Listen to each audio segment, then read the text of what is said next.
ধনী এবং গরিবের বৈষম্য দূর করেছে যাকাতের মাধ্যমে। কেউ থাকবে 10 তলায় আর কারো থাকার জায়গায় নাই, এই বৈষম্য ইসলাম রাখে নাই। যাকাতের মাধ্যমে এই বৈষম্য দূর করেছে। ধনীদের অর্থের মধ্যেই গরিবদের অর্থ লুকিয়ে আছে। এই অর্থ যাকাতের মাধ্যমে বিলিয়ে দেওয়ার মাধ্যমে সমাজ থেকে ধনী এবং গরিবের বৈষম্য ইসলাম দূর করেছেন। দেখা যাচ্ছে কারো টাকার অভাব নাই, টাকার কোনো হিসাব নাই, আবার কেউ 3 বেলা খেতেই পাচ্ছে না। তবে যারা অভাবে আছেন, একটি আমল আপনাদেরকে বলে যাই, স্বামী আর স্ত্রীর মধ্যে সম্পর্ক ডেভেলপ করেন, বিল্ড আপ করেন, সুন্দর করেন। আপনার স্ত্রীর 3 জায়গায় যদি চুমু দিতে পারেন, আপনি অভাব থেকে দূরে থাকবেন ইনশাআল্লাহ। কুব্বালাতুল খদ্দে, গালের মধ্যে চুম্বন করবেন স্ত্রীর। কুব্বালাতুল আইনাইন, কপালের মধ্যে চুম্বন করবেন। এবং কুব্বালাতুল ইয়াদি, হাতের মধ্যে চুম্বন করবেন। অভাব থেকে আল্লাহ রাব্বুল আলামিন আপনাকে দূরে রাখবে এবং আল্লাহ রাব্বুল আলামিন আপনাকে সম্পদ দিয়ে কিন্তু পরীক্ষা করবেন। ওয়ালানাবলুওয়ান্নাকুম বিশাইইম মিনাল খাউফি والجوع ونقص من الأموال والأنفس والثمرات وبشر الصابرين।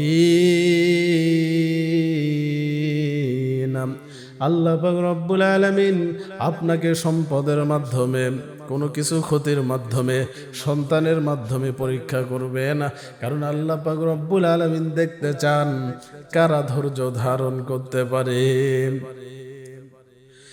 লাইন শাকারতুম লাযীদান্নাকুম ওয়া লাইন কাফারতুম ইন্না আযাবি লাশাদীদ।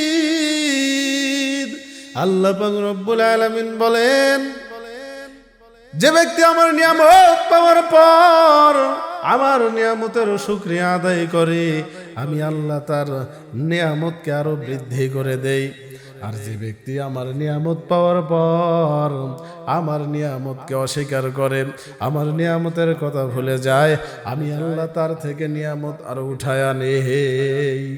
বনি ইসরাইলের 3 ব্যক্তি, একজনের শরীরের মধ্যে শ্বেতরোগ, আর একজনের মাথার মধ্যে চুল নাই, আবার আর একজন অন্ধ ব্যক্তি। আল্লাহ পাক রব্বুল আলামিন পরীক্ষা করার জন্য ফেরেশতা পাঠায় দিলেন, ফেরেশতা যাও আমার বান্দাকে একটু পরীক্ষা করে দেখি, বান্দা পরীক্ষায় পাশ করতে পারে কিনা। ফেরেশতা প্রথমে শ্বেতরোগীর কাছে এসে হাজির হয়ে গেল। বলো তোমার কি প্রয়োজন? শ্বেতরোগী বলল, আমার প্রয়োজন হলো আমি লোক সমাজে মিশতে পারি না। আমার এই রোগের কারণে মানুষ আমাকে ঘৃণার চোখে দেখে। আমি এই রোগ থেকে যদি মুক্তি পাই, আমার মন বড় ভালো হয়ে যাবে। ঠিক আছে, আল্লাহ তাআলার দয়ায় ফেরেশতা শরীরে হাত বুলাইয়া দিল, আল্লাহ রোগ থেকে মুক্তি দান করলেন। আর কি চাই? বলে, আমার যদি একটা উট থাকতো ভালো হতো। উটও দিয়ে দেওয়া হলো। ফেরেশতা এবার চলে গেল টাকাওয়ালার কাছে। বলো তোমার কি প্রয়োজন, তোমার কি চাই?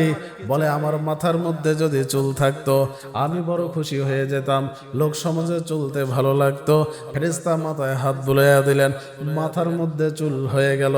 আর কি চাই? 2 নাম্বার বলো, আমার যদি একটা দুম্বা থাকতো আমারও বড় ভালো লাগতো, লালন পালন করিয়া সংসার পরিচালনা করতাম।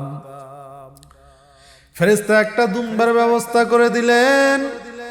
এবার ফেরেশতা চলে গেলেন অন্ধ ব্যক্তির কাছে। বলো না তোমার কি প্রয়োজন? আমি এই দুনিয়া চোখে দেখতে পারি না, চোখে যদি আমি দেখতে পারতাম আমারও কতই না ভালো লাগতো। সুতরাং আল্লাহর কাছে আমার একটা দাবি, আমার যদি চোখটা ভালো হয়ে যায় আমার থেকে খুশি আর কেউ হবে না। ফেরেশতা চোখে হাত বুলাইয়া দিল, সঙ্গে সঙ্গে চোখ ভালো হয়ে গেল। এবার বলো 2 নাম্বার কি চাও? বলল, আমার যদি একটা ছাগল থাকতো ভালো হতো, লালন পালন করিয়া আমি জীবিকা নির্বাহ করতাম। ফেরেশতা একটা ছাগলের ব্যবস্থা করে দিল। এবার এই 3 জন এই পশুগুলো লালন পালন করিয়া বিরাট ধনী হয়ে গেল। এবার আল্লাহ পাক রব্বুল আলামিন ফেরেশতা আবার পাঠিয়ে দিলেন, ফেরেশতা যাও যাও আমার বান্দাদেরকে একটু পরীক্ষা করো, সম্পদ পাওয়ার পর তারা আমাকে ভুলে গিয়েছে কিনা একটু পরীক্ষা করে দেখো। ফেরেশতা শ্বেত রোগীর কাছে আসিয়া বললেন, আসলে তোমার এই সম্পদ থেকে আমাকে যদি একটা উট তুমি দান করে দাও তাহলে আমি বড় খুশি হয়ে যাব। শত্রুকি বলল, না না, একটা উটও আমি তোমাকে দান করতে পারবো না। ফেরেশতা বলল, এক সময় তোমার কিছুই ছিল না, তোমার শরীরের মধ্যে রোগ ছিল, রোগ বাসা বেঁধেছিল। আজকে তুমি অনেক সম্পদের মালিক, এই একটা উট আমাকে তুমি দান করে দাও। শত্রুকে ডাক দিয়া বলে, না না, আমি কখনোই গরিব ছিলাম না, আমি তোমাকে একটা উটও দিতে পারবো না।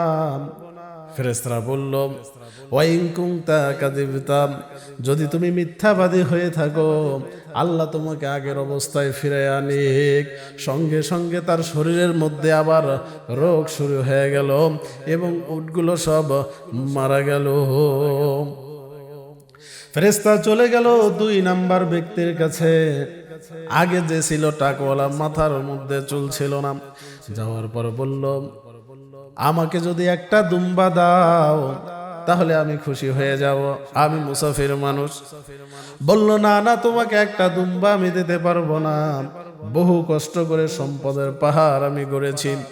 ফেরেশতা ডাক দিয়ে বলল, এক সময় তো তোমার কিছুই ছিল না, মাথার মধ্যে তোমার টাক ছিল, এক সময় তোমার কোনো সম্পদ ছিল না, আজকে তুমি অনেক সম্পদের মালিক, আল্লাহ রাস্তায় একটা দুম্বা দান করে দাও।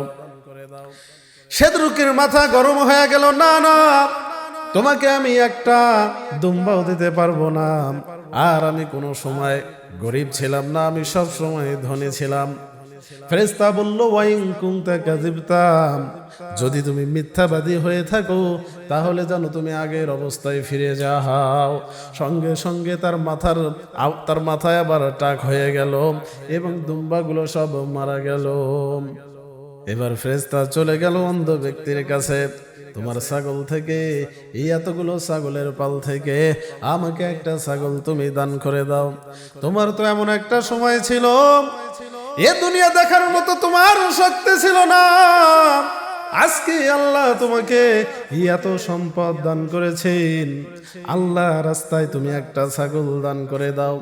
অন্ধ ব্যক্তি বলল, আমি আমার আল্লাহকে ভুলে যাই নাই, আমার আল্লাহ যদি চান আমার সবগুলো ছাগল আল্লাহ রাস্তায় আমি দান করতে রাজি। তুমি যদি চাও সবগুলো ছাগল আমি আল্লাহ রাস্তায় দান করে দিব, আমি আমার আল্লাহকে ভুলে যাই নাই।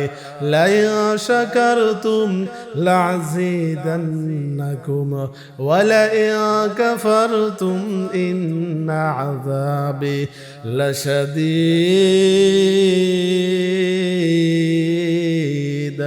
আল্লাহ পাক রব্বুল আলামিন তার নিয়ামত পাওয়ার পর যে ব্যক্তি নিয়ামতের শুকর আদায় করে আল্লাহ তার নিয়ামতকে আরো বৃদ্ধি করে দেয়।